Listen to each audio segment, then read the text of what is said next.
Pai, mãe, vida. Tu és minha vida, meu constante apoio, minha saúde, minha proteção, a perfeita satisfação de todas as minhas necessidades e minha mais alta inspiração. Peço que me reveles tua verdadeira realidade. Sei que é tua vontade que eu seja plenamente iluminado, que eu possa receber melhor a consciência de tua presença em mim e ao redor de mim. Creio e sei que isso é possível. Creio que tu me proteges e me guardas no perfeito amor. Sei que é meu propósito final é te expressar.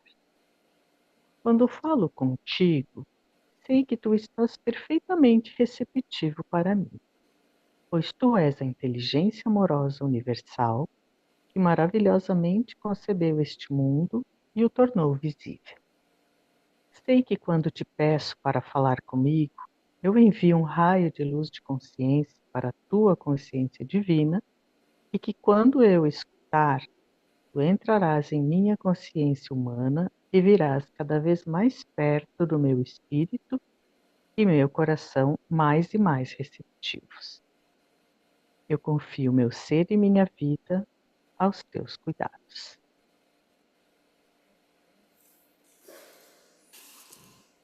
Que a consciência Ok. divina nos inspire, nos ilumine, nos dê a sabedoria e a compreensão necessária para que possamos entender com profundidade tudo aquilo que Cristo nos traz em suas cartas. Gratidão. De Fatima, ótima noite. Boa, Oswaldo, Ana Lúcia. Isabel, Solange,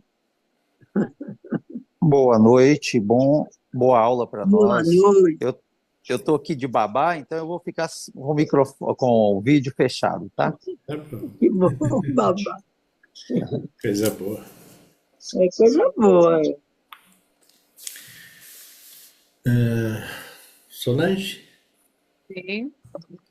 Rose, qual das duas? Solange? Quer fazer, Rose? Cadê ela? Pode ler, Solange, pode ler, Tá bom. por favor. Na página 80. Isso. Enquanto conversava com meus discípulos, vi as suas reações refletidas em seus rostos. Toda dúvida havia desaparecido. Havia agora um resplandecer de luz, de compreensão e alegria. Esses jovens tornaram-se fiéis, entusiastas e exclamaram: Estas são, estas sim são boas novas. Entretanto, após a aceitação de tudo o que eu dissera, houve momentos em que se perguntavam se seria verdade tudo aquilo que eu havia dito. Entendi aquilo. Dispor-se a desfazer-se da imagem de Jeová, tão profundamente gravada em suas mentes, requeriria uma grande dose de coragem. Havia momentos em que falavam entre si e questionavam quem era este homem que pretendia tais maravilhas. E se viessem comigo e afinal eu fosse realmente um mensageiro de Satanás, eles seriam severamente castigados por Jeová. Eles tinham muito a perder.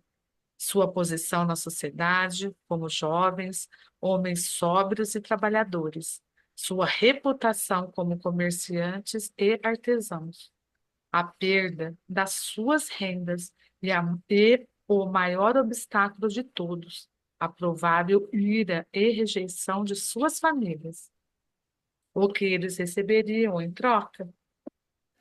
Bem, lembra que a gente também passa por isso, né? Quando ele diz aqui, dispor-se a desfazer-se da imagem de Jeová, que para nós é Deus, né? Tão profundamente gravada em suas mentes, requeria grande dose de coragem. E para nós também, muitas vezes a gente já foi tentar conversar com os familiares, né? Falando sobre as cartas e os familiares, né? Não aceitaram, tiveram aí uma rejeição, né? E e às vezes brigam, né, com a gente, perguntam se a gente mudou de religião, o que está acontecendo, uma lavagem cerebral, né? Então, ainda hoje, 2000 anos depois, a gente precisa ter essa grande dose de coragem, como os discípulos tinham que ter. E a gente também, de alguma forma, já aprendeu hoje, né? Que não é falando das cartas de Cristo, é falando sobre o ensinamento. A gente entendeu o ensinamento, a gente está praticando o ensinamento, a gente não precisa falar cartas de Cristo, está nas cartas, Cristo falou, Cristo disse. Porque isso a gente sabe, a pessoa fica incomodada, né? Fica chateada, fica às vezes com raiva da gente, né? Principalmente se fere aquilo que elas estavam acreditando a vida toda. Para nós não foi fácil, né? Para quem está chegando agora também não é fácil. Tem muita coisa que é contrário àquilo, né? Que as pessoas de autoridade trouxeram, né? Para nós. Mas quer falar, Oswaldo? Não, mas é nesse sentido mesmo. Você imagina você falar que foi o Cristo quem falou e o camarada está acostumado com aquilo que eles escreveram na Bíblia, né? O Jesus que Jesus escreveu e está registrado na Bíblia. Realmente essa percepção que Jesus teve dos discípulos realmente isso que passava pela cabeça de todos. Pensa, você vai ser tirado do seu ponto de conforto, né? Seu ponto de conforto. E você vai levado para frente do campo de batalha? Como é que pode? E qual é a garantia que eu tenho nesse campo? Não, você não tem garantia nenhuma. Você vai lá e a garantia é você que vai tirar suas conclusões. Eu não posso falar para você, porque eu não sei qual vai ser a sua garantia. Mas eu digo para você, é um estado de ser mais feliz que você vai alcançar com isso. Não, mas, rapaz, aqui eu estou confortável. A gente vê isso hoje no nosso dia de estudo. Às vezes a pessoa recebe essa mensagem de Cristo assim, com alegria muito, muito grande no coração e ele assim, ele compreende, ele entende com uma profundidade, mas na hora que ele descobre que tem que pôr a mochila nas costas e viajar a pé, ele fala, rapaz, você tá maluco, eu tenho meu carro aqui de luxo, como que eu vou fazer uma viagem dessa a pé? Não, mas você tem que ir a pé, não tem jeito. É difícil o caboclo descolar do lugar, não é fácil não, moço. E tem aquela passagem na Bíblia, né? Que o jovem rico, né? Tinha que vender tudo e seguir Jesus. É. Ele fala, eu não sei não. Vender tudo, né? Não é uma decisão fácil, viu? Não é. Porque a riqueza de bens materiais, ela traz muito, assim, pseudos confortos, né? Traz muito conforto para a pessoa, que ele está ali, o que ele quer possuir, ele possui, porque ele tem a grana para comprar. E eu quero viajar para tal lugar, eu vou, porque eu tenho como ir. E aí, então, para falar de uma outra felicidade, que ela é subjetiva, ela é assim, uma verdade assim que está para além dos sentidos, rapaz, para o sujeito largar o ponto de conforto e sair para isso aí requer uma dose de coragem, igual o Cristo falou aqui, ó. Requereria uma grande dose de coragem. E isso a gente tem que tirar o chapéu para aqueles rapazes da época. Eles tiveram coragem. Muito mais do que nós hoje, porque aqui ele fala, né? Ia perder eram homens sóbrios, né? Trabalhadores, tinham reputação no comércio, eram artesãos, iam perder suas rendas e o maior obstáculo de todos, provável ira e rejeição das suas famílias. das famílias. Tinham Porque muito a poder. cobrança vem, né, moço? A cobrança vem, não tem jeito. É. Você tinha tudo, rapaz, jogou fora. Pensar que há 2000 anos atrás era pequena, todo mundo se conhecia, né? Fazia uma coisa errada, todo mundo ficava sabendo, né? Ah, nossa senhora. Mas é isso, né? Não tem outro caminho, né? Não. Ou mais hoje ou mais amanhã vai ter que fazer isso, né? Ou como ricaço ou como mendigo. Você vai ter que decidir andar por esse caminho aí. Tem que trilhar. Não adianta ter o mapa na mão e ficar olhando o mapa que não vai conhecer o lugar, né? É aquilo que o Paulo fala. Você ter a receita da boa comida ou do bom bolo e você só lê a receita e pensar que você já sabe como é que você vai fazer aquele bolo. Não, você tem que fazer o bolo para ver se ele vai realmente sair do jeito que você leu na receita. Tem que experimentar. Se não experimentar,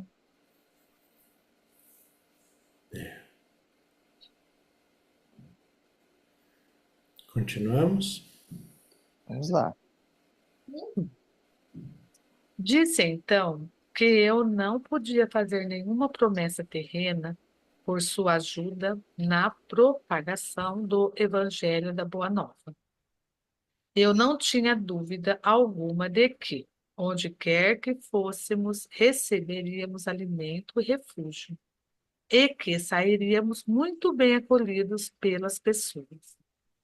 Somente poderia prometer a verdade de que o Pai conhecia suas necessidades e que elas seriam satisfeitas e que os manteria com saúde.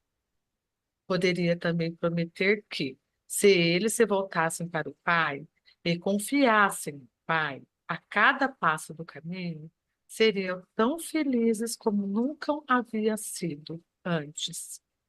Experimentariam o reino dos céus por eles mesmos, na medida em que deixassem de lado as exigências do eu e se pusessem a serviço dos outros.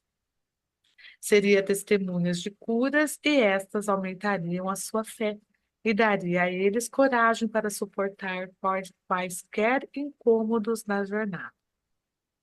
E assim começamos nossa missão para espalhar a boa nova do Evangelho do Reino.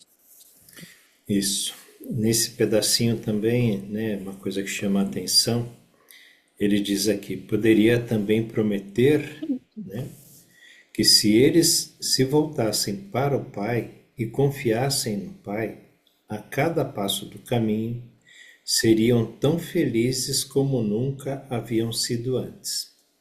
Eu acho que nós já experimentamos isso pelo menos um pouquinho, né?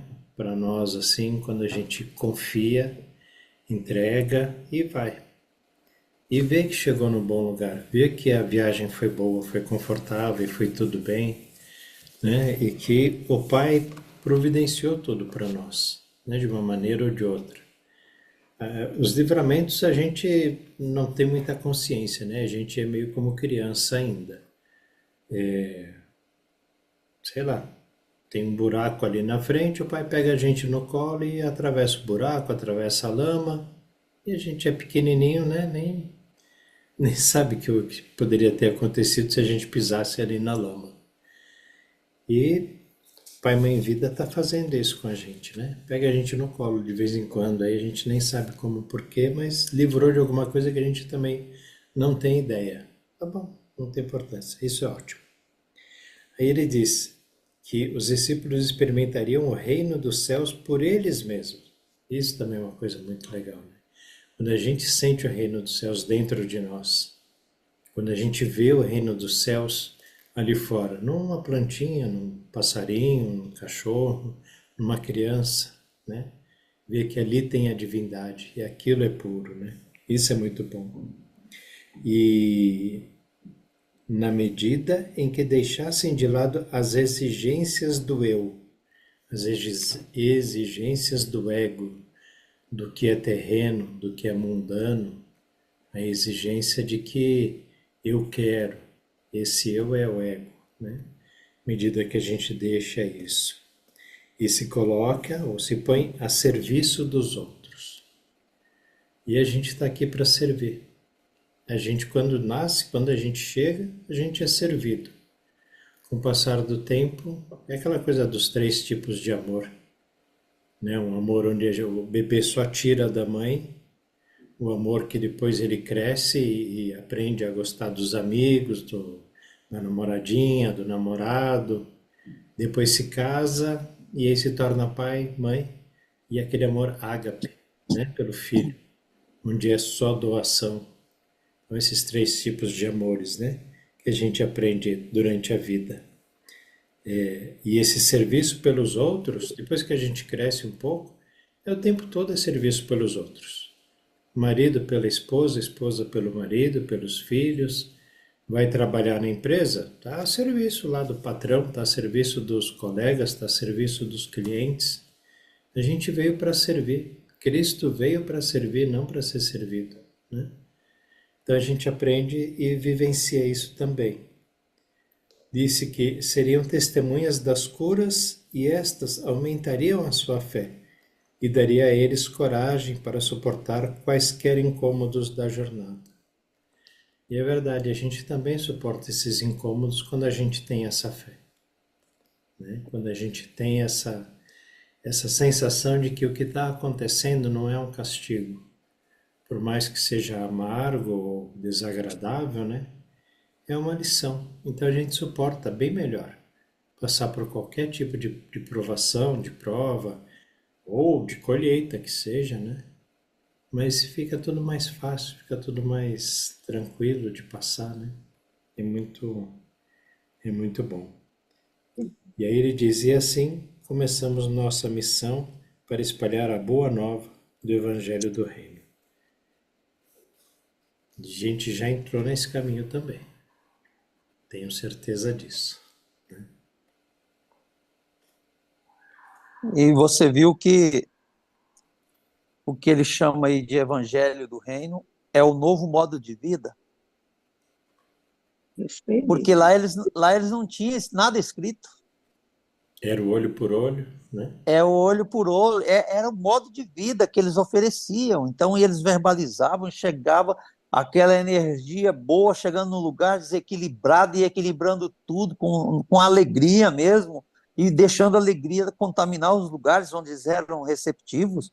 Agora, onde não era receptivo, diz o Cristo o seguinte, ó, saiam, sacuda até as sandálias.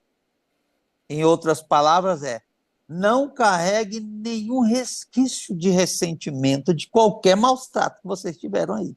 Deixe tudo lá no lugar e vá embora. Isso é evangelizar.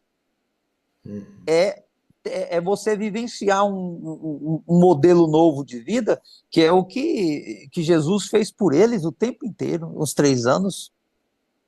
O tempo inteiro. Foi uma vida intensa de evangelização. E sem nenhuma letra escrita. Não, mas a prática pura, sadia, aquilo que realmente ensina. Que é o que vai lá para o nosso subconsciente, ou até para o inconsciente, para ditar as normas das nossas ações do dia a dia, e de forma que, assim, é um novo hábito de vida que contamina, contagia. Eu lembro da saga de Paulo, que ele desenvolveu esse senso assim, de amor ao próximo e dessa vida nova que ele delineou, baseado já nas virtudes do Cristo. Eu lembro que ele chegava nos lugares, assim, onde ele chegava, só dele chegar já atraía muita gente, multidão, já vinha para ficar perto dele, para ouvir um sussurro, um bom dia dele, só para estar perto dele. E ele, só um lugar ele foi excomungado, ele saiu apanhado, que ficou jogado num monte de lixo, que é lá no Areópago, dos grandes filósofos gregos, filósofos gregos. Então, lá tinha a pregação no Areópago, que era o lugar de destaque dos sábios, e um dia ele foi convidado a pregar lá. E lá estava o maioral das autoridades. Ele começou a pregar até enquanto ele historiou, que ele deu um passeio na história passada, ele foi aplaudido de pé, inclusive pelo o maioral, a maior autoridade. Mas na hora que ele deixou tudo aquilo de lado e falou do caminho inverso, aí só foi nego saindo, levantando do banco. Daqui a um pouco estava todo mundo levantando do banco e todo mundo foi embora. E aí o maioral levantou e deu a mão para ele e falou assim: ó, esperamos você para pregar para nós outro dia. Nunca mais, nunca mais. E depois ele foi esperado no portão da saída da cidade. Tomou uma surra e foi jogado lá no monte de lixo. Por quê? O negócio é traumático, rapaz. Por isso que o Cristo fala da dose de coragem aí, ó. Se o sujeito não for corajoso, se não for bruto, se não for o camarada que tem um senso de violência dentro dele, bem direcionado, ele não vai. E ele falava, o reino dos céus não se toma ele a não ser de assalto. Só através de assalto mesmo. Você tem que ser bruto consigo mesmo. Pensa um negócio desse. Se não é uma situação desencorajadora, você um dia, tá lá em algum lugar, um amigo chama você para ir num congresso deles, e lá tá todo mundo dando palestra e saindo ovacionado. Aí, agora vamos chamar o irmão Roberto para falar aqui. Aí vai o irmão Roberto falar desse novo conhecimento das cartas. Vai começar lá com uns 1000 e tantas pessoas sentadas, e daqui a pouco 2, 3 e talvez só os que foram acompanhar. Eu nunca vi um negócio desse. É muito forte. Muito forte. Isso aqui não é uma fala para qualquer lugar. E é para desprender mesmo desse negócio das exigências do eu, né?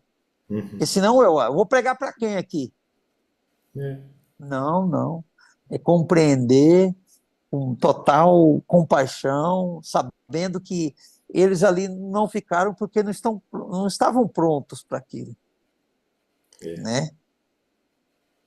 E quando você mexe na caixa de marimbondo, você tem que estar preparado para as ferroadas, né? Eu acho que aqui a nossa pregação maior é aqui mesmo, né? É aqui. Por isso que aqui a gente se solta, porque é o lugar que a gente tem de estar jogando para o universo o que a gente está percebendo. Para desocupar lugar e ficar com fome e receber mais, O influxo é direto. Agora, o que vem do interior é muito forte, não dá para segurar mais, tem que soltar para o universo. Por isso que o sair a serviço dos outros aí, eu vejo isso. Só de você estar num trem desse aí, deslocando da sua casa para o trabalho, você está trabalhando para os outros. Os que estão no seu raio de ação ali estão sendo abençoados. Com certeza. Está tendo contato com a sua vida de alguma forma. E eles estão sendo abençoados. Às vezes está agoniado, indo para o serviço, e aí encontra com o irmão Roberto lá, e aí ele recebe aquele upgrade na animação dele, chega mais alegre no trabalho, produz mais, o coração fica mais aliviado, e o seu ego não tomou conhecimento. A ideia é essa, né? Essa. É gostoso a gente perceber isso, porque essa é a nossa realidade. E hoje a gente colocando as reuniões no YouTube também, né? Tem essa possibilidade de quem está procurando encontrar, né? Com certeza. Porque às vezes a gente vai falar para quem não quer ouvir, é chover no molhado, né? Jogar a pérola aos porcos. Mas quem está procurando... vai achar. É por isso que um dia eu conversando com o Vladimir, eu disse para ele assim que Eu não me via mais tentando convencer ninguém. Hum. E ele falou assim, não, a minha vontade incessante é essa, tentar convencer o máximo. Mas nós não temos esse poder, não. Ainda não. Ainda não, de convencer, não. E nem o Cristo, né? Se você não abrir a porta, ele não entra. Uhum. É. Tem o pré-requisito. Eu preciso querer que entre na minha casa. Se eu não abrir as portas, Se não abrir a porta, como é, ele mesmo fala, né? é Não pode entrar nas células do nosso cérebro, senão isso vai causar um mal para nós, muito grande, né? não é? A Mas, gente precisa querer. mas é isso aí. Mais alguém? Mas, ô, Roberto, Uhum. Roberto, Diga. o que eu vejo é assim, o momento hoje, interessante, né? Que é o momento da internet, da tecnologia, dessa coisa toda. Então, eu mesmo hoje abri o celular e encontrei outra carta de Cristo, outro grupo fazendo carta de Cristo. Então, quer dizer, é por aí que vai ser a maior divulgação. É. Porque não é que você esteja pegando a outra pessoa para falar, que aborrece, não sei o quê, mas naturalmente, quando chega no YouTube, peraí, deixa eu ver o que é isso. Você começa a assistir sem, assim, por uma curiosidade. É. E nessa curiosidade, os ensinamentos vão chegando, né? Porque não chega à toa. É. Eu acredito que essa divulgação é a divulgação do momento. Não é um templo, não é enchendo o saco de ninguém. A gente conversa. Hoje mesmo a mãe estava conversando com um amigo meu, budista antigo, e eu comecei a falar de cartas de Cristo. Foi ótimo. Aí, ainda bem, ele é bem inteligente. Aí ele disse, realmente a religião não existe. Eu achei massa, não é? A religião não existe. E, assim, quando a gente encontra uma pessoa que tem esse entendimento, oba, que bom, né? Mas vai encontrar também quem não tem. A maioria ainda Então, não é isso, tem. a gente tem que ter, no vulgo, se mancou até onde a gente vai, para não também botar o outro para correr à toa. Uhum. Tem que ter tato, jeito, senão ele vai correr à toa. Mas pelo YouTube não tem como. Se ele E abrir, é porque chegou era até mentira. ele. É. Se chegou até ele. E quanto mais eu estava olhando as pautas de Cristo no YouTube que você botou, eu assisti, uma, duas, e assim, eu achei muito boa, muito boa. E olha, do jeito que eu abri, e eu não estava procurando, não. Quando eu vi, digo, aqui, aí entrei. Como entrei nesse outro grupo, eu não sei nem quem é. Eram duas mulheres. Eu esqueço o nome do grupo agora. Também não guardei, não. Mas tudo bem, né? Então, falando das cartas de Cristo. Acredito que o momento é esse aí. E vai Acredito. crescer, né? É, Muito, muito. não interessa a forma que falam, né? Interessa falar do Cristo, né? Isso aí, gostei. Quando vê Não, carta de Cristo, carta de Cristo, carta de Cristo, não tem para onde correr. O que é essa carta de Cristo? Que vem direto na minha visão, que vem direto na minha mente.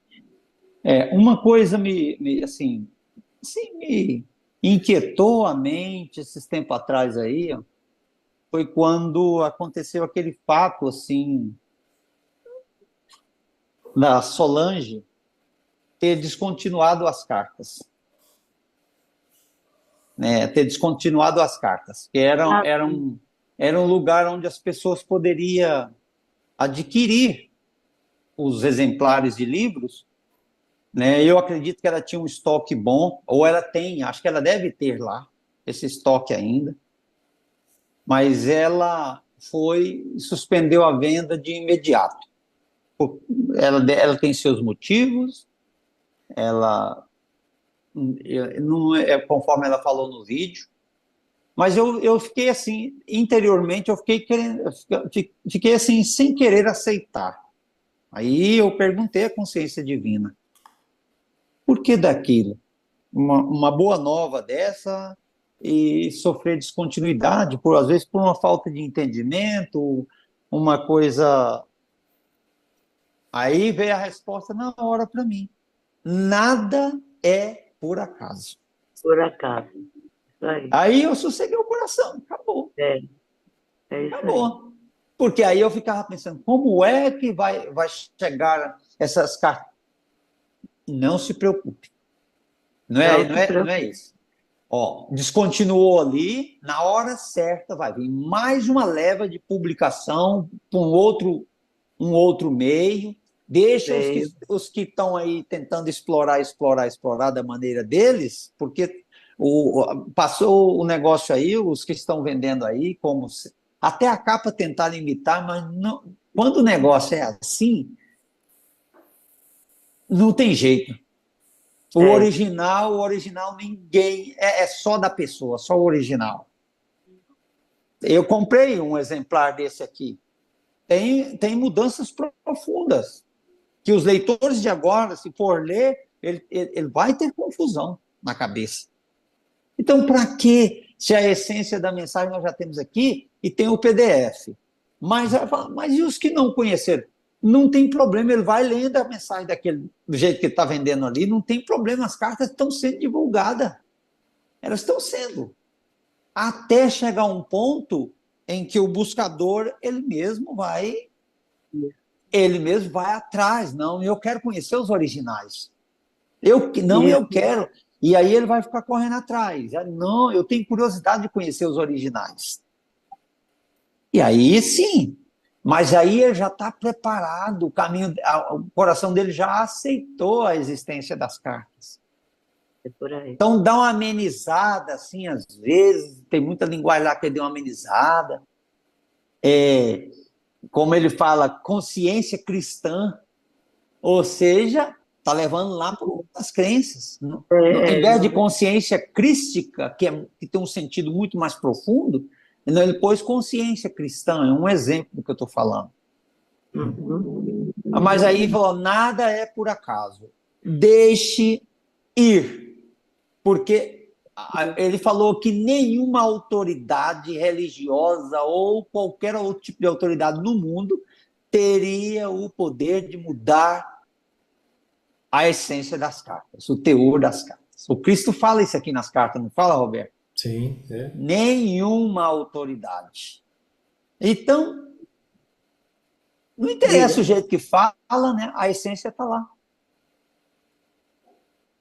E uma coisa também que ficou muito boa é quando aparece o livro Cartas de Cristo original e abre a palestra. Porque eu vi outras que aparecem diferentes. Esse outro grupo não aparece, esse livro original. Entendeu? Então, eu acho que a simbologia do livro é uma coisa muito forte. A simbologia dele é uma coisa muito forte.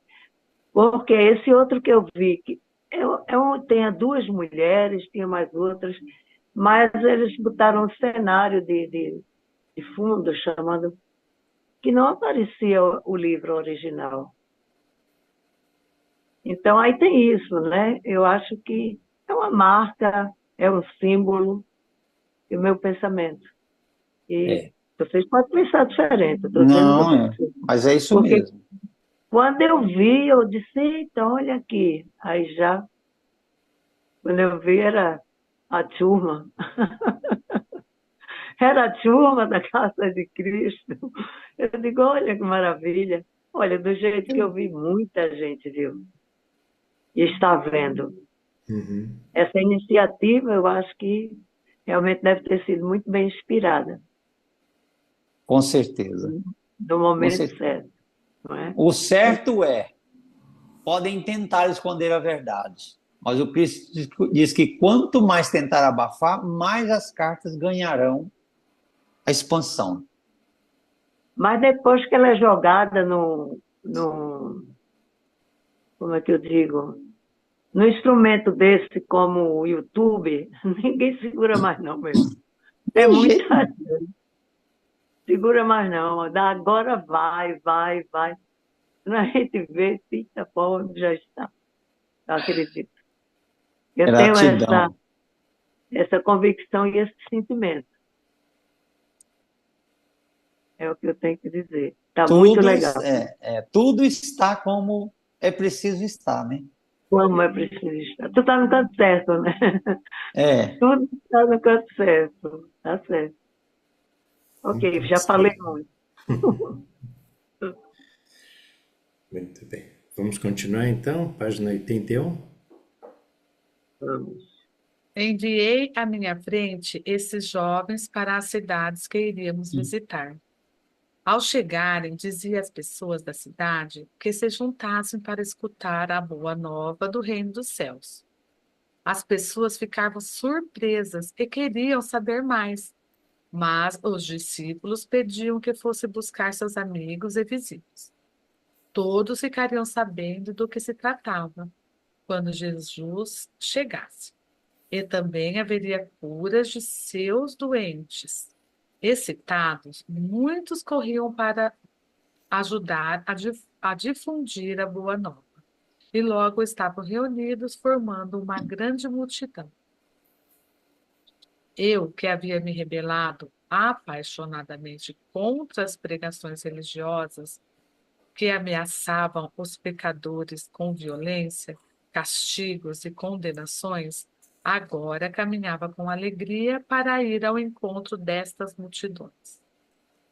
Eu tinha a minha boa nova para compartilhar com eles e iluminar o seu dia, além de curar suas doenças e aflições, para encher de alegria suas vidas. Antes, eu circulava entre as pessoas egoisticamente e com as mãos vazias, aceitando a sua boa vontade e, às vezes, generosidade, com pouca gratidão. Agora, eu vinha com uma abundância de possibilidades vivificantes para todos aqueles que estavam dispostos a ouvir minhas palavras e tomar medidas para melhorar a sua qualidade de vida. Quero que você, que está lendo estas páginas, compreenda plenamente minha posição naquele tempo. Meu estado de consciência depois de minha iluminação no deserto e a pessoa que eu apresentava aos meus conterrâneos como Jesus. Foram feitas tantas conjecturas a meu respeito que devo contar a verdade a vocês. Nasci para ter um bom físico quando amadurecesse, fortes traços aquilinos, uma inteligência notável e uma facilidade para a mímica e o riso. Mas, como muitos de vocês hoje, não cuidei dos meus talentos terrenos. Na hora de ir para o deserto, meu rosto e minhas maneiras eram o que se poderia descrever como baixo do que deveriam ser, abaixo do que deveriam ser. Embora eu tivesse começado a examinar-me e a rebelar-me contra o que havia me tornado, meu intelecto tinha sofrido pelo mau uso que eu fizera dele, constantemente me envolvendo em discussões e discordâncias sobre religiões e cedendo a discursos irreverentes. Eu fazia as pessoas rir. Eu era amado pelos homens e mulheres com quem me misturava, mas eles certamente não me respeitavam. Por isso, o espanto daqueles que me conheciam quando falei na sinagoga em Nazaré. Enquanto minha mãe cuidou de minha saúde, eu fiz poderoso uso do conhecimento e da iluminação que me foram dados no deserto. Isso me fez voltar a ser o homem que estava destinado a ser.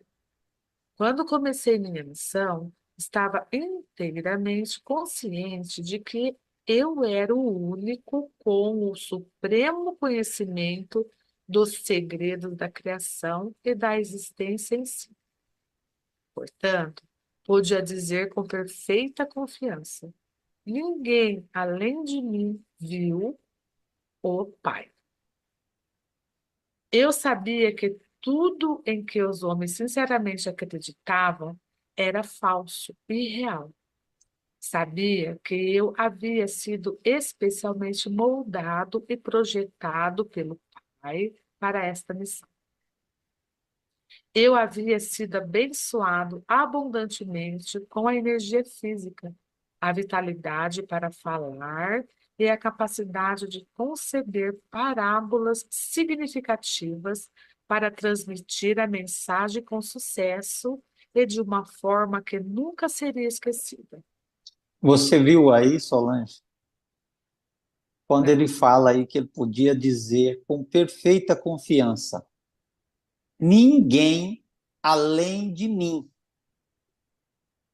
Ele não estava sendo exclusivista ali, não.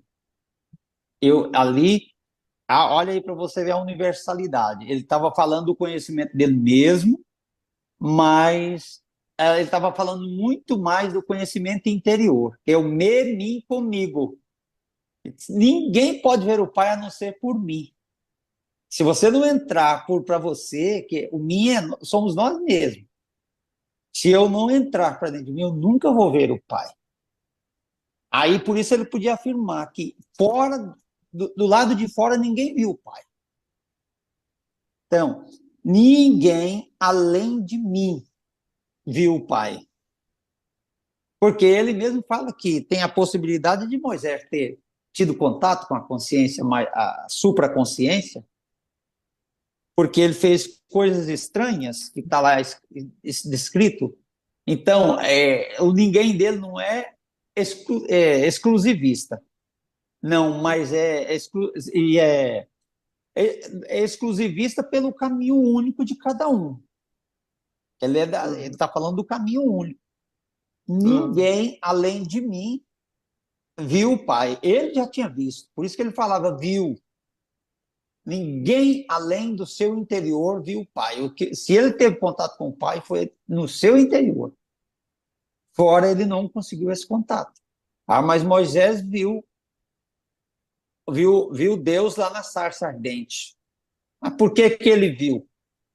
Porque o Pai, no interior, projetou a sua ação de luz e de energia naquela árvore. A árvore não tinha mácula, então ele podia mostrar para Moisés que ali a luz podia jorrar livremente, sem impedimento. Então, por isso ele viu a sarça ardendo, porque tudo é luz e foi mostrado para ele a luz, por conta da pureza de percepção interior. O Pai que estava mostrando aquilo para ele. Porque na hora de identificar, eu sou o que sou. Então, aqui é a mesma coisa. Ninguém além de mim viu o Pai. Aí, se a gente for olhar e a gente diz, não, só Jesus viu o Pai. Mas não é isso que ele quis dizer. Se você entrar para você mesmo, para o seu interior, você também verá o Pai. Esse é o único caminho de você ter contato com o Pai. Se não for por aí, você não vê o Pai. Nos outros caminhos de fora, vai continuar fora da casa, tendo uma casa bacana, uma mansão cheia de coisas boas, e morando do lado de fora nas calçadas da mansão. E as portas trancadas. E a gente com a chave na mão, sem querer abrir. Não conhece nada que tem lá dentro. É desencorajador entrar numa selva densa, cheia de tudo quanto é peçonhas, né? Então, mas é o caminho, não tem outro. Além desse caminho, ninguém vê o Pai. Eu achei interessante voltar aqui para falar isso aqui, tá? Num filme eu lembro que tem uma passagem budista que fala: se você ver o Buda do outro lado da rua, atropele-o. Atropele-o. Porque não está lá, não é o Buda. Não é lá, não Você é não o vai ver o Buda. Buda em lugar nenhum. Você só pode ver Em ele lugar dentro de nenhum. você. Tá vendo como é que é o negócio? Livrando a gente dessas imaginações, né? As imaginações, quando a gente limpar as nossas câmeras de ver as coisas, nós vamos ver a imagem nítida. E todas as coisas vão ser feitas à nossa imagem e semelhança. Moisés fez da sarça a semelhança dele, porque ele era luz, ele era fogo ardente. E foi o que ele olhou na sarça e é aquilo que ele viu. Porque ele era um com a sarça. Então, a gente vai aprofundando nas cartas e a gente vai sabendo como é que as coisas vão desenrolando. É só por mim, mim comigo e te contigo, né, de fato. É. Então Eu não é para gostei fora. demais. Gostei demais dessa sua interpretação. Eu nunca vi uma interpretação dessa. Em relação, São em percepções que relação ao. saltitam, né? Sim. Mas essa é maravilhosa. Maravilhosa, né? Vou guardar essa, viu? Obrigada. Obrigado. Por isso que a cada leitura, né, a gente tem um entendimento diferente, né? Você acabou, eu não Muito. estava entendendo, eu estava entendendo de outra maneira. Agora Isso você aí. falando, eu estou entendendo do jeito que você falou.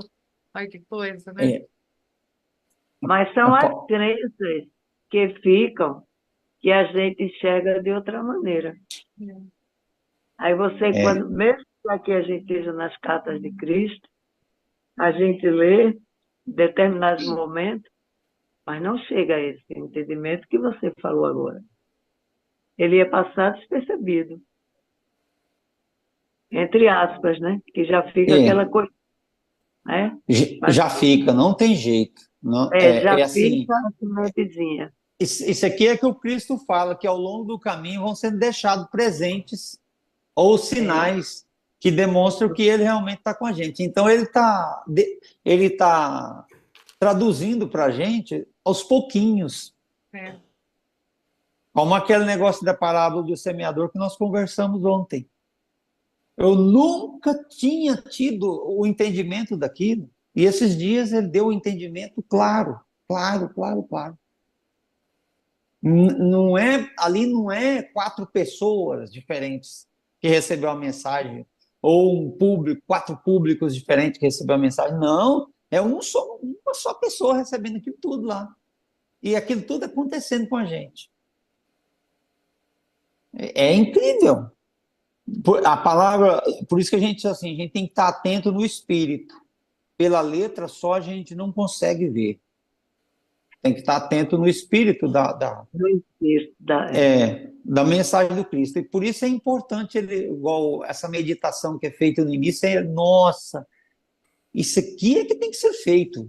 Todos os estudos têm que ter essa meditação para aquietar a mente. A gente tem maior possibilidade de receber, né?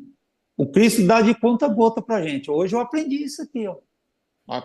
Esse trecho aqui. Muito legal. Né? Você não pode ter uma mente que está cheia de outra coisa, ela tem que estar vazia para poder ver. Né? Exatamente. Também gosto muito da meditação por conta disso, que eu acho que ela abre canais para entendimentos, porque a gente esvazia mesmo. O bom quando a gente esvazia, sei não, vem entendimentos assim, que a gente fica, eita, eu não entendia, estou entendendo, né? Mas é porque limpou a mente. Tem que sempre estar esvaziando, porque toda hora a gente evolui. E de primeiro se viesse um negócio desse assim, mas eu estou ficando maluco.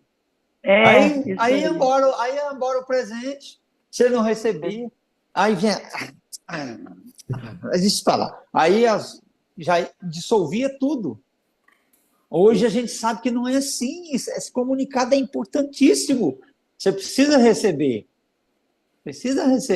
E o Cristo fala, seja o que for que está sendo entregue para você e você seja capaz de receber, receba. Receba.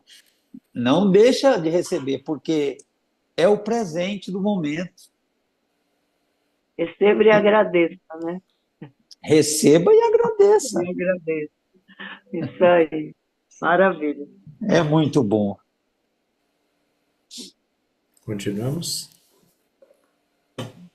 Além disso, eu compreendi os meus companheiros muito bem, devido à longa associação que tinha com eles.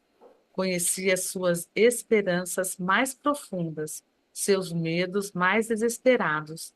Sabia o que os fazia rir e o que os induzia a zombar e a escarnecer dos ricos e pretensiosos. Sabia também a que ponto os velhos e jovens sofriam silenciosa e corajosamente. Experimentava profunda compaixão pela população que vivia com medo, suportando o chicote verbal dos fariseus e se inclinando diante das leis fiscais dos romanos.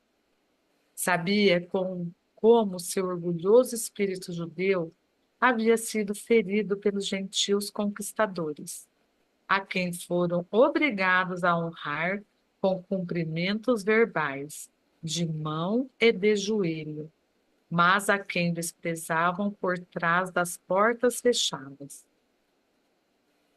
Conhecia e compreendia completamente a vida e o pensamento do povo.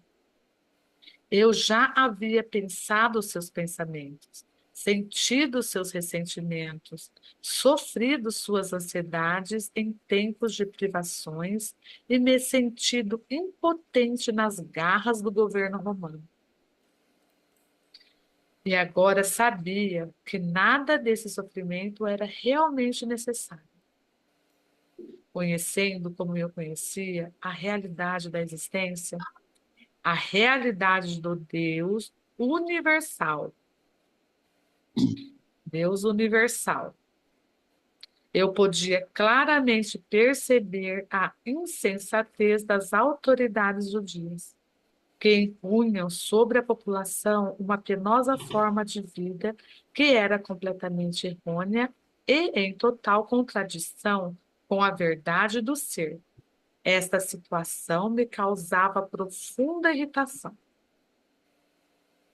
Em consequência, sabia que havia sido perfeitamente moldado e afinado para tornar-me instrumento purificado da ação divina na Palestina, dirigido por minha paixão pela verdade e compaixão pelo próximo.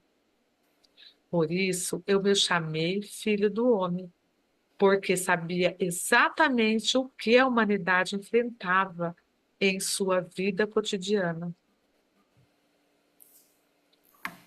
Além disso, eu tinha plena confiança de que poderia alcançar meu objetivo de levar a verdade às pessoas e, assim, ser instrumento de mudança na qualidade de suas vidas.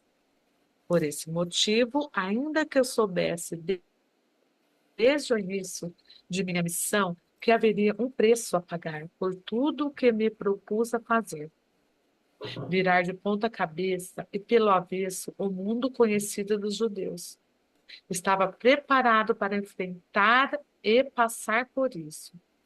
Não poderia escapar, porque amava as pessoas com o amor do Pai, que fluía do meu coração e ser. Pois o Pai, amor, é a essência do dar, dando-se ele mesmo no ser e existências visíveis, no crescimento, proteção, nutrição, cura e satisfação de todas as necessidades da criação tornada visível. Mais uma vez ele fala aí dos 9 princípios, né? E essa coisa do servir, né? Quando ele diz...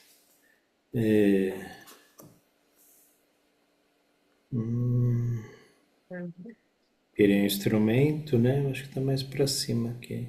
Instrumento, purificação e ação. Ele fala de novo, né? Pela paixão, pela verdade e a compaixão pelo próximo, né? Por isso eu me chamei de Filho do Homem, porque sabia exatamente o que a humanidade enfrentava em sua vida cotidiana. Ele também passou por isso, né?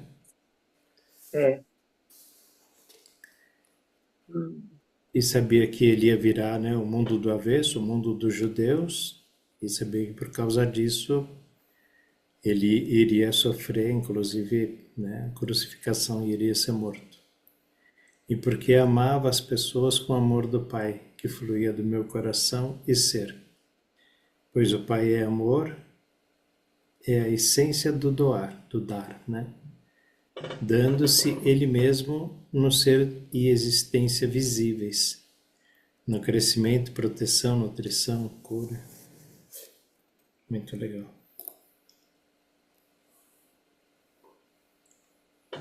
Continuamos? Mais Eu sabia, eu sabia que era o presente de salvação do Pai para as pessoas, para o mundo, e não como eles supuseram e ensinaram durante séculos, a salvação do castigo imposto aos pecadores, por um Deus irado. Mas, para salvar as pessoas da repetição diária dos mesmos enganos do pensamento errôneo. Pensamento esse que criou seus infortúnios, pobreza, doença e miséria. Porque amava tão profundamente a raça humana, eu estava preparado para ensinar e curar, desafiando os sacerdotes judeus. Estava disposto a morrer na cruz pelos que verdadeiramente tinha visto no deserto. Conhecia com todo o meu coração e queria compartilhar até a última gota de minha capacidade para fazê-lo.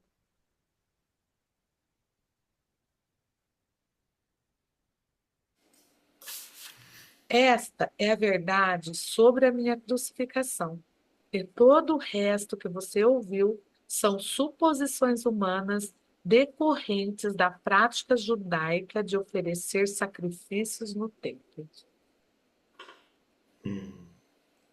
Eu era um presente do Pai para a humanidade, para ajudá-la a superar sua ignorância das leis da existência e a encontrar o verdadeiro caminho da vida, que conduz à alegria, à abundância e à perfeita plenitude do reino dos céus. Ô, Roberto, essa maneira com que está escrito aqui, isso é para chamar mais atenção, o que ele está falando? Porque tá escrito em negrito, aí vem essa fileirinha assim, né, separando. Esta é a verdade sobre a minha crucificação. Isso tudo é para chamar a atenção. Porque como ele vem trazendo a verdade, né? Essa é a verdade do que ele viveu. Não é a verdade do que alguém viu ou está contando, né? Como no caso dos evangelistas, né? Os discípulos. E cada um viu com o seu ponto de vista. Mas só o Cristo mesmo para trazer a verdade do que ele passou, do que ele viu. Mesmo porque ele era o único que podia ver essa verdade, né? Todos os outros vinham com os olhos ou dos judeus, ou os olhos de um artesão, de um comerciante, né? Que não poderia desagradar.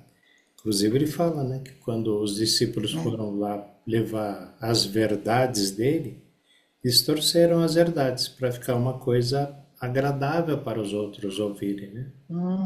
Senão os outros não iriam aceitar aquilo que eles estavam falando. Então eles meio que tinham que remodelar. E aí ele diz, né? Todo o resto que você ouviu são suposições humanas. E ele não está falando de um ponto humano. Ele está falando de um ponto divino. Essa é a grande diferença entre as cartas e muitos outros livros, né?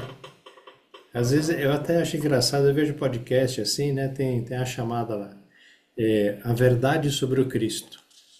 E tem um cara que vai falar a verdade sobre o Cristo. Como se eu pudesse chegar lá e dizer a verdade sobre Maria, ou a verdade da Isabel, a verdade do Oswaldo. Como é que eu posso falar a verdade do Oswaldo? Só o Oswaldo mesmo é que pode falar onde, né, o calo dói. E É, Casos de Cristo é isso.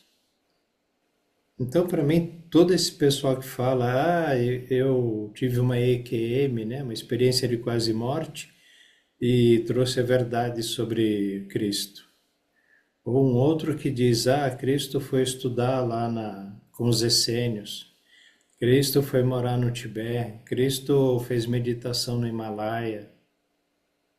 Se ele tivesse feito isso, ele poderia falar muito bem, é, né? Aos 12 anos de idade, eu fui estudar com os essênios, fui fazer qualquer outra coisa. Mas ele não fala isso.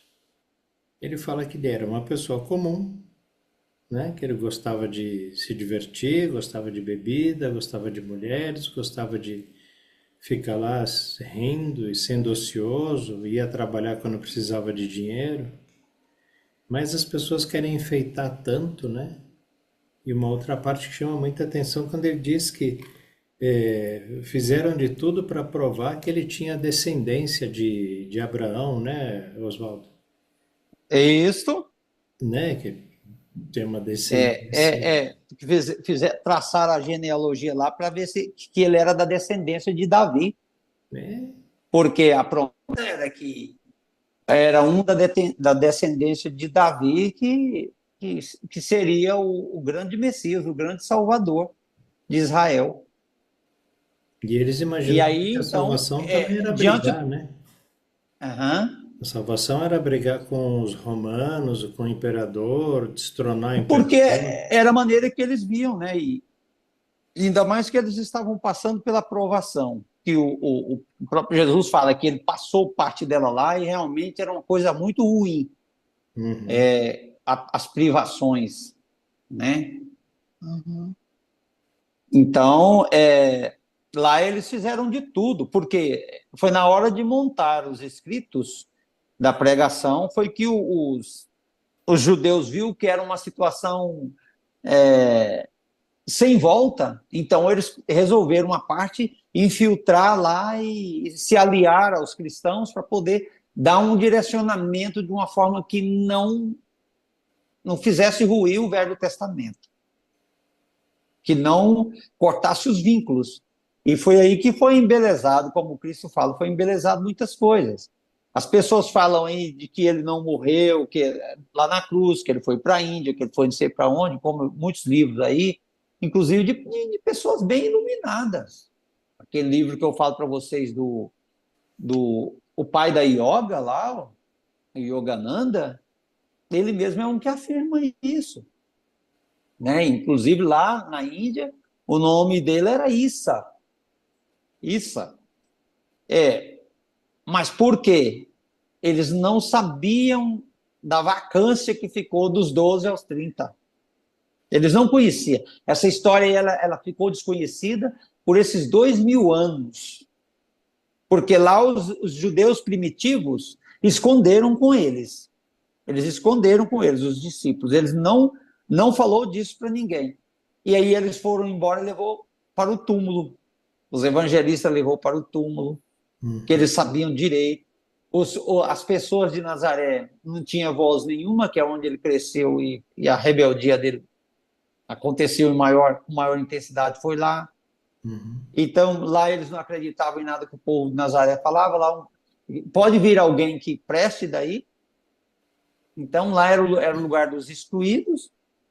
E de sorte que esse período de vida real mesmo, que o Cristo passou como pessoa comum do povo, ele foi escondido para mostrar esse cordeirinho de olhos azuis, rosto muito bem delineado, muito bem pintado, cabelo cacheado muito bonito, uma barba muito bem feita, uma altura invejada, né? Então, esse aí é o Jesus que está na Bíblia retratado. Muito bonito. A mãe é aquela loira de olhos azuis. Rapaz! Você tem que ver.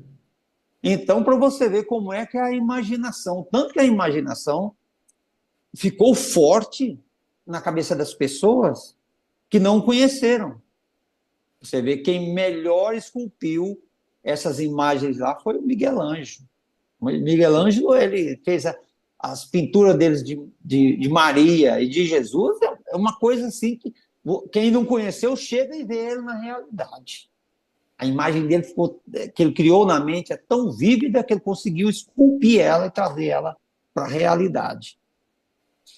Então, eles tentaram fazer uma ligação de todo jeito de Jesus com Davi. Eles foi voltando, fazendo a constelação, fazendo a árvore genealógica, até chegar lá em Davi. Por conta de quem? Do pai, José. Aí, uma hora, olha a confusão. Uma hora fala que ele não é filho de José, que ela teve lá a gravidez sem interferência de homem. E então ele era filho do Altíssimo, só do Altíssimo. Então ele lá não era de José, e ao mesmo tempo usou José para fazer a genealogia, para ligar ele lá. Ele lá. É confusão, né? Muita confusão. Então, mas aí tudo veio à tona agora com essa história dele aqui, simples, moço. Ele fala aqui e nós imaginamos lá junto com ele, vendo a situação. Pessoa comum do povo. Não, eu sou nascida do homem, filho do homem. Então, uma hora ele usa o termo filho do homem e filho de mulher. Igual ele fala lá, não há dentre os homens um maior, dentre os filhos de mulher, não há dentre os filhos de mulher um maior do que João Batista. Aí eles falam, porque ele era filho de mulher. E ele não? Não era isso que ele queria dizer. Não era ele. Que ele falava, aqui está quem é maior do que João. O filho do homem. Para eles era o seguinte, a mulher está desprezada. Uhum. E o homem valorizado. Você vê isso em pessoas iluminadas escrevendo isso. O Rodin mesmo defende isso aí. E não tem nada a ver isso. Filho do homem ou da mulher as raízes biológicas. Eu sou um homem biológico igual vocês. Do jeito que vocês herdaram os genes dos seus pais, eu herdei do meu pai biológico e da minha mãe. Foi esse que deu origem ao meu ego. A minha alma era antiga, a que habitou esse corpo criado por esse ego. Mas esse ego tinha essa bagagem original dos pais, que é o pai e mãe. No interior habitava a vida, que é a alma, que é o pai, mãe, vida. A alma e a consciência divina que habita a alma. Mas ele tinha as descendências, inclusive da consciência do pai dele para resolver. A alma rejeitou e ele pelo grande preparo da alma, ele venceu o ego. Ele voltou ao estado da concepção e ele passou a trabalhar a partir dali. Então, ele passou a partir do estado da concepção. Quando ele voltou lá aos 25 anos, ele voltou ao estado da concepção. Por isso ele renasceu de novo. Ele ressurgiu, a ressurreição está ali. Aí, às vezes, assim, porque a ressurreição de Cristo, ele só pensa na morte do corpo. Mas não tem nada a ver, porque nós aprendemos uma coisa, a humanidade de uma forma geral, de não conseguir conviver com o vivo, odiar o vivo, mas amar, adorar o morto. Jesus só passou a ser amado do jeito que ele é depois de morto. Mas ele era uma pessoa odiada do povo. Tanto que levaram ele para jogar lá no precipício para matá-lo. Entende? O negócio é muito mais profundo do que a gente imagina. Então, o que eles ensinam aí é porque é o que está na letra. Você pode olhar, o camarada escreve assim um negócio assim, tem uma visão diferente, mas você vai ver, está lá entroncado na Bíblia. Ele não consegue desvencilhar da Bíblia. Ninguém conseguiu desvencilhar da Bíblia. Aqui nós conseguimos, mas não tem outro lugar aí que conseguiu. Por melhor que seja o livro, você vai lá e ele está entroncado na Bíblia. É a base deles, né? A base está lá. Então, isso aqui é novo, é por isso que é difícil da pessoa aceitar. Não é fácil de aceitar, não. O Paulo ainda é ainda mais incisivo nisso. Eles não vão aceitar. Não, isso é a pretensão da minha parte eu falar isso. Eu não posso jamais. Vai aceitar. E tem que aceitar. Hoje ou amanhã, na próxima encarnação, na próxima e na próxima. Mas ele tem que aceitar. Essa aqui é a raiz que vai ficar nesse globo. Daqui uns dias desaparece a Bíblia e essa aqui vai ser a Bíblia do cotidiano. Isso aqui, ó. Tenho fé. Eu tenho certeza disso. Por isso que o Cristo fala que em muitos lugares ela vai virar crença, porque ela vai assumir o lugar da Bíblia. Né? Mas é isso. É forte isso aqui, viu? E a De Fato me perguntou o negócio, por que está escrito assim o texto bagunçadinho? A Solange explicou muito bem isso aí. Quando a Canal recebeu a visão, e ela foi transcrever nas cartas, o que está em negrito aqui, ela estava energizado pela consciência crística com muito mais intensidade. Era a própria consciência crística manifestando através dela aqui. Por isso que a construção foi assim. E tinha um objetivo: deter a gente na leitura, para a leitura não fluir. Você tem que parar para você pensar. É por isso que colocou assim. O livro é assim por conta desse... Tem até uma explicação desse sentido, acho que é do livro mesmo aqui. Uhum. Então, é por isso que está escrito assim. Ô Borges, olha só, o que eu estava me referindo aqui no livro, Foi você. é que além do que você falou, tá vendo que aqui, olha, tem, olha, isso aqui está entre duas marcas aqui, olha. Isto. E tá você está vendo? Letra maiúscula, Então, esse tá é o importante. Como? Desculpe. Tá tudo em letra maiúscula, né? Tudo em negrito. Tem uma menina aí que ia falar. Quem é que ia falar? É Isabel.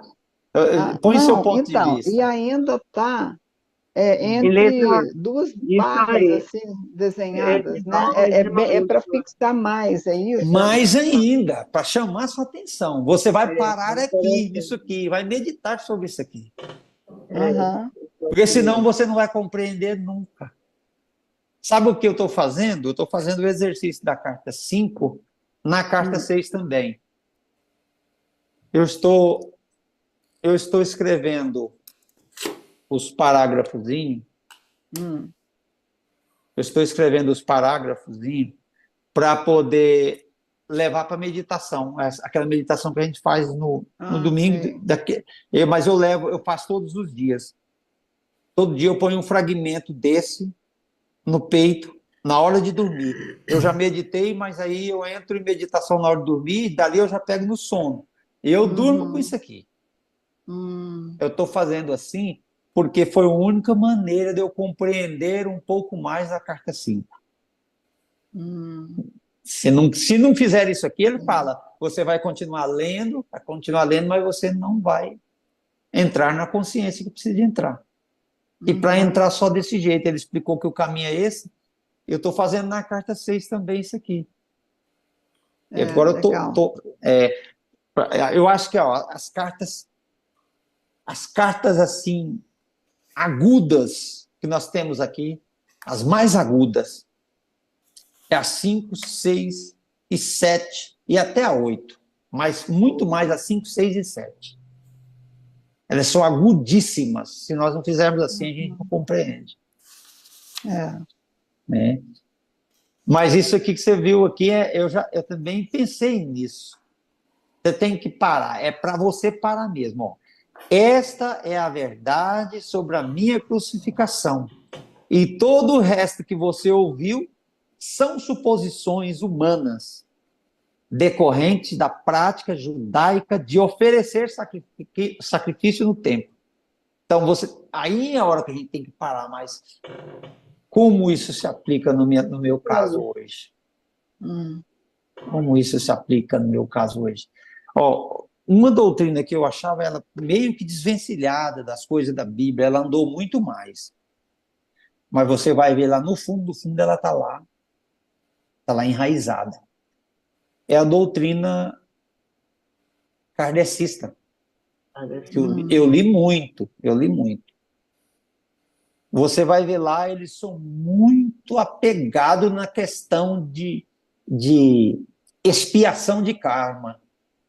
Você sabe o que é a expiação de karma? É aquele negócio de você educar o filho, pegar uma vara e falar assim, eu vou te dar umas varadas porque eu te amo. Para você nunca mais fazer isso. Então, vou te dar umas varadas boas porque eu te amo. E dessa taca. O que é isso se isso não é um castigo? Sim. O karma é um outro nome para castigo. Isso, é outra coisa. É outro nome para castigo. E aqui o Cristo ele desmistifica isso na nossa mente. Ninguém vem aqui para isso. Você vem aqui para aprender com as resistências. É claro que tem semeadura que você fez na vida passada que ela vai repercutir agora. Mas é uma lei de causas e efeitos. Normal. Não é para você. Não vem com a intenção de te castigar. Não, ele vem para te devolver aquilo que você semeou e precisa receber o feedback. Feedback. O mensageiro entregou a mensagem e ele estava encarregado de trazer a resposta da mensagem. E esse mensageiro ele não deu tempo de entregar, ficou de noite, acabou aquela vida, veio a próxima vida, falou, aqui é aquela mensagem que você mandou lá, o resultado dela. Não, mas é sua, está aqui, está endereçado. Mas você tem que engolir. Mas não é castigo. Não é expiação de nada. É aprendizado, são lições importantes. Isso sim. Isso aí entrou melhor no meu coração. Né? Mas eu fiquei... Eu entendi, foi disso aqui, viu, que você falou, Isabel, dos parágrafos bagunçados aqui, dessas florzinhas aqui, entre as florzinhas. Essas florzinhas, E aí foi letras rapaz, né? Rapaz, para chamar mais atenção. E quando ele fala de sacrifício no templo, é justamente para dizer que ele não morreu por nós. Ele não é um sacrifício. Ele não é um cordeiro de Deus. Ele não é uma pomba branca que veio pagar os nossos pecados, como os judeus pagavam pecados com morte de outros animais, né? De outros seres vivos. Então, esquece que ele veio pagar, que ele veio redimir, que ele veio... Ele só foi crucificado porque ele trouxe alguma coisa que ia contra, né? O salário dos fariseus ali, como chama, os rabinos, né? Ele veio para desmontar tudo isso. Por isso foi crucificado, porque trouxe a verdade. Não foi para pagar os nossos pecados. Não foi.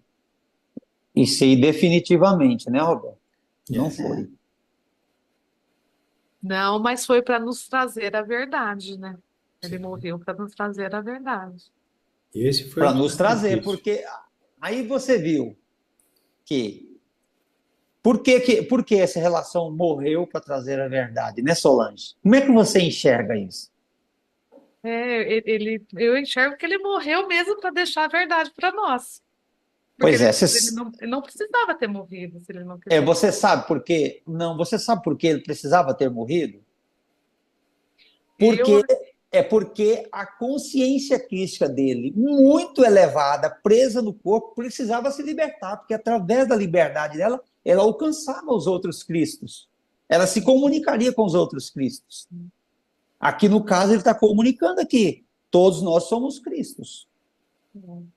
Ele comunica com Cristos, despertos. Ele abençoa todos os Cristos, mesmo os que estão adormecidos. Os que estão adormecidos, ele abençoa. Mas ele não consegue comunicar, porque eles estão dormindo, eles estão em coma. Agora, no nosso caso, são Cristos despertos, iniciando a caminhada. E ele consegue comunicar. E a gente conhece a voz dele. A voz do pastor. Aí que tem um apelido de ovelhas. Entende? Então, por isso que ele tinha que morrer, para expandir mais. Olha, para você ter uma ideia, passou 40 dias, 50 dias do falecimento dele, 120 pessoas que estavam reunidas em meditação, em oração e meditação, com ele se materializando na visão de muitos que tinham as vibrações mais elevadas, tipo Maria de Magdala, tipo o próprio Tomé. Então ele tinha nas vibrações, ele baixava as frequências e deixava eles ver ele aí, para ele saber que era ele. 40 dias ele ficou assim e criou neles esse estado de confiança tão grande, de animação que eles ficaram, que ele foi embora, passou 10 dias que ele foi embora. Quando ele passou 10 dias que ele foi embora, houve o Pentecoste. O que foi o Pentecoste? Pentecoste, na verdade, foi exatamente a expansão de consciência deles e o despertar de uma forma geral. Despertou mesmo para a luz e recebeu um grande influxo do Pai neles mesmos. Então, aquele grande influxo de luz divina fez jorrar por eles. Por isso que eles começaram a falar das novidades que vinha para ele, que o Pai estava falando, e eles falaram que eram línguas estranhas. E de fato era línguas estranhas mesmo, em relação aos que estavam ali, porque eles não compreendiam. Igual você vai falar hoje, eles não compreendem. É línguas estranhas. Então é por isso que ele tinha que morrer, porque se ele na limitação do corpo, ele não podia fazer mais do que ele estava fazendo naquele momento. E a visão deles nele bloqueava o influxo do divino, porque ele estava confiando no homem Jesus. Então era necessário que o homem desaparecesse para que o Cristo tomasse o lugar neles. Para isso aí, sim. Por isso que ele morreu. Isso aí eu concordo. Agora, dizer que Mesmo ele... assim, por amor a nós, né? E para nos deixar na verdade. Né? Isto, né? Para nos trazer a verdade. Sim. Nos trazer, porque hoje ele trouxe para nós, né? Ou se, lá teve uns que perguntaram, senhor, mostra para nós onde o senhor vai, para a gente procurar o senhor quando a gente passar. Do outro lado, ele falou assim, eu nem lembro qual foi a palavra que ele respondeu. Porque, e mais um outro lugar ele fala, até que vocês estejam reunidos comigo no lugar onde eu vou. É no lugar de consciência. Reunidos em consciência. Acontecendo aqui conosco hoje. Nós estamos reunidos com Cristo. E por isso essa visão. Mas não teve sacrifício.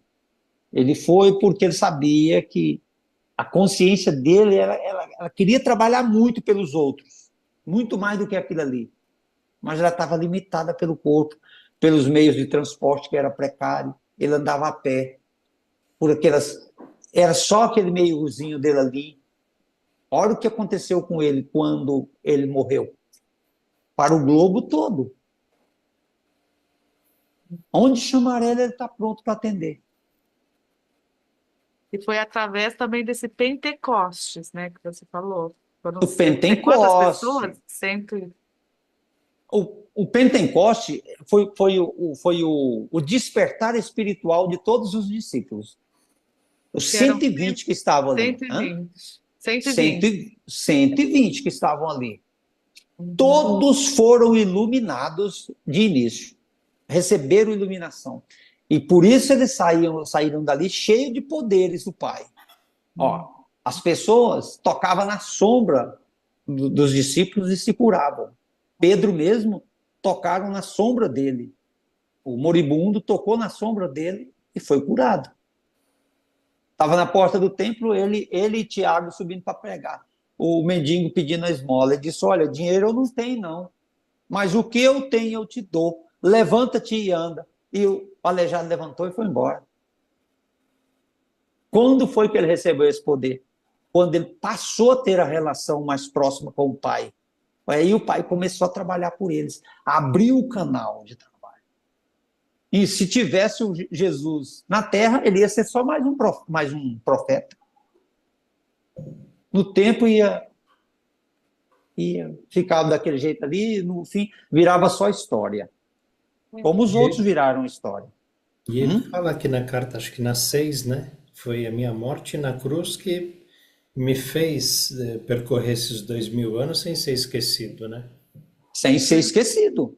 Porque se não fosse poderia ser só daquele mais jeito... um, né? Mais Ia um ser só mais ladrão, né? Pense. Então, é profundo da gente chegar nisso aí. Como é que você vai chegar nisso e vai falar para um devoto? E essa coisa do sacrifício, aqui na página 83, lá no começo, na primeira linha, ele diz, né, o início da minha missão, que haveria um preço a pagar por tudo que me propus a fazer. Ele ia pagar um preço, ele não ia se sacrificar. Ele ia ser sacrificado porque alguém não queria, né? O que ele falava. Mas ele sabia que ele tinha um preço para pagar. O preço da rejeição das autoridades, né? Era um preço. Vou pagar o preço. Mas não era um sacrifício. Por isso aqui embaixo ele diz, né? A suposição humana decorrente da prática judaica de oferecer sacrifício no templo. Ele não foi um sacrifício. Uma outra coisa que eu vejo aí, por exemplo, na Igreja Católica, foi do início, porque lá, depois, antes de eu virar evangélico, meus pais eram católicos. Era aquele negócio... Boa noite, hein? Eu tenho que ir, tá? Tá. Desculpa aí te interromper, mas eu tenho que ir. Eu também já Boa estou noite. saindo, daqui a pouquinho já. Já está tarde mesmo. Mas é aquele negócio da pomba branca simbolizando o Espírito Santo. Então, lá no sacrifício judaico, eles queimavam vivos, era o Espírito Santo, né? Porque as pombas eram queimadas vivo. Os animais, os pombos, os pássaros. E tinha que ser branco, né? Sem nenhuma manchinha. E como é que esse... Tá vendo como é que é? A mente humana. Então, tem muita confusão, moço. Então, a gente vem com isso aí e aos poucos a gente vai enfrentando isso na gente para poder apagar isso de uma vez, né? Que é fácil, não é. Desculpe aí porque eu falei muito. Nada, foi bom. Fale sempre, fale sempre. Podemos deixar marcado então aqui na página 83, eu era um presente do Pai? Isso. A gente No vai meu já está até assistir. marcado. Eu era o presente do Pai. Isso. Aí sexta-feira. Já coloquei aqui. Um grande beijo no coração de todos vocês. Amém. E foi tão gostoso compartilhar Foi bom. da energia de vocês nessa noite e aprender mais um pouquinho. Que o Cristo ensinou mais alguma coisinha para mim essa noite, eu creio que para todos os senhores também, Com porque certeza. o conta-gota é uma gotinha do Zeca na língua de cada um, né? Então nós Cura, né? recebemos e que o Pai continue sempre nos dando esse ânimo para a gente continuar a receber esses presentes aqui contidos, que são muitos, né? Amém. Gratidão. Gratidão. Gratidão, consciência divina. Fiquem na paz. Até amanhã. Até. É. Tchau, gente. Tchau, tchau. Tchau. Tchau.